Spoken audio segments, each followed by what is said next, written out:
You ever notice how coaching ends up teaching you more than it just teaches your clients? You start out thinking it's all about sets, reps, and results. But to be honest, the longer you do it, the more you realize you're learning about people, behavior, and yourself, actually. Welcome to the MH Performance Guys. I'm your host, Miles Harrison, and today I'm going to be taking a step back from the programming, the percentages, and the performance metrics because this one's a bit more personal. The lessons I've learned from coaching over the years. It's easy to think coaching is all about giving instructions, setting plans, and just tracking progress. But when you've been doing it long enough, you start to see the real skill in understanding people, how they think, how they respond, and actually what actually makes changes. So here are the 5 biggest lessons that coaching has taught to me. And if you guys are ready, let's get straight into it. Not everyone trains like you, and that's okay. When you start coaching, you naturally project your own training styles onto everyone else. You assume what works for you will work for everyone. But it doesn't, and it shouldn't. People train for different reasons. Some get strong, some for confidence, and some just to make them feel more like themselves. But the way that they train should reflect that too. The trap is over. Engineering programs for people who just want structure and accountability. They don't need a perfect plan. They need one that actually they can follow. And it took me years to really understand this. That optimal isn't always optimal. Because if someone can't stick to it, then really it's just useless. The real marks of a good coach isn't how complicated their programs are, it's how well it fits into the person that's right in front of them. Number 2, everyone responds differently. This one was obvious on paper, but it hits differently when you see it from a week to week.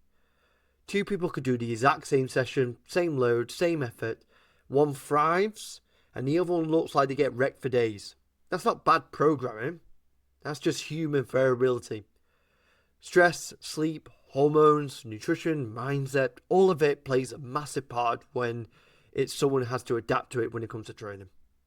You can't just coach the program, you have to coach the person running it. Some people recover slower, some burn out faster, and some need a deload before they think they do. Once you accept that, you can stop chasing perfection and start paying attention. Yes, the data matters, but context matters more. Instead of asking, why isn't this program working? The better question is, what's going on in their life that's affecting this?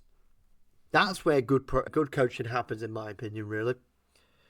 Number 3, coaching is more than just the program. This was one of the big realizations for me. You can write the best program in the world, but if you don't understand the person in front of you, it just won't work. It's not about perfect progressions or the ideal training split. It's about people, their energy, their mood, their stress levels, their confidence. Some people walk in ready to get going and starting, and in other days they just need a bit more of a shoulder around their arms to help them to feel like they can achieve something on that day. You've got to be able to read that and adjust without judging. Coaching is about understanding why people are here, just not when they are doing. Just not what they are doing. It's knowing what makes the difference between what making a tick, what makes them more consistent. Because the truth is, most people don't need more information. They need connection, belief, and someone who actually gets it. That's what makes the difference between short-term effect or effort, should we say, and long-term changes. Number 4, nothing goes to plan. I've learned this one the hard way. When I first started coaching, I used to build what I thought was the perfect program. Every variable calculated, every week mapped out, and then reality will just, ignore it. Clients would just get sick, work would pile up on them, and someone would hit a wall or lose focus. At first, I used to really take it quite personally. I feel like I would fail because things wasn't going exactly to plan. But over time, I realised it's not just how it goes. Life doesn't care about spreadsheets. You just can't expect progress to happen in a straight line. That lesson made me a better coach, and honestly, a calmer one. Now, instead of getting frustrated when things don't go perfectly, I look for ways to keep moving things forward, whatever way we can. Sometimes that means cutting the training session short. Sometimes it means changing the goal for that week. The key is always staying adaptable. It's funny. I used to think structure was what made coaching strong. Now I know it's flexibility. The plan there is to guide you, not trap you. And last but not least, number 5, listening beats talking. This one took me years to learn properly. When you're new to coaching, you want to prove your knowledge to everyone, especially when you're someone like me who wants to learn all the time and you're learning new information and you just can't wait to just show that information. But you explain everything, you give advice before you even ask for it. You fill in every silence. Then one day it clicks. The best thing you could do is just shut up and listen. When you actually listen, people tell you what they actually need. They reveal their barriers, frustration, and their motivation. If you give them the space to do it, and that's when it starts coaching, that's when you start coaching the person, not just the plan. Listening is also building trust. When people feel heard, they're more likely to follow through. It's not about being right, it's about being helpful. And that mindset shift changes everything, because sometimes the answer isn't about the better cue or a new exercise. It's just about someone time to think, talk, and process what's going on.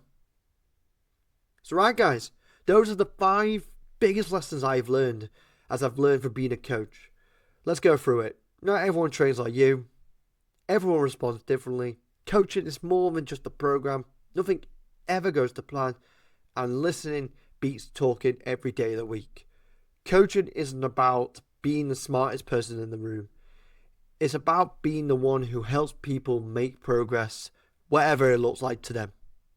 It's human, messy, unpredictable, and that's why I love it. Hope you guys enjoyed this episode of the MH Performance Podcast. If you do like it, make sure you give it a share. If you have any questions about anything that I've just said, make sure you drop me a message on my socials. But as always, guys, keep learning, keep evolving, and as always, improve your performance. See you all in the next one.